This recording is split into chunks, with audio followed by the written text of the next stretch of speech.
Hello বন্ধুরা, আশা করি সবাই ভালো আছো। আমরাও ভালো আছি। আজকে আমার রেসিপি হলো পুর ভরা ডিম কষা। দেখো, আমি একটা থালাতে ডিম নিয়েছি, নিয়ে রেখে দিচ্ছি যদিও। তারপরে টমেটো নিয়েছি, পেঁয়াজ নিয়েছি আর লঙ্কা কুচো নিয়েছি। আর কিছু এটাতে লাগবে না।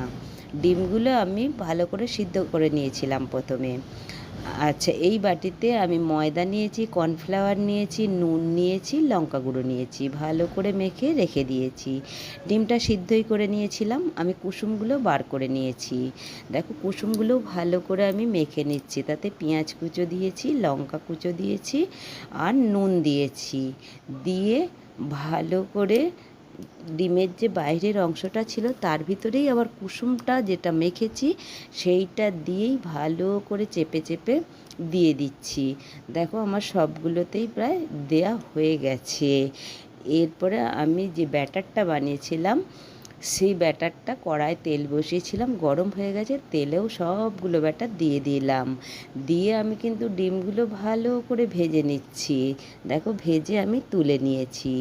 সেই তেলেতেই পেঁয়াজ কুচো দিয়েছি, রসুন কুচো দিয়েছি, নুন দিয়েছি, একটু আদা বাটা দিয়েছি, দিয়ে আর তাতে টমেটম দিয়েছি, একটু হলুদ দিয়েছি।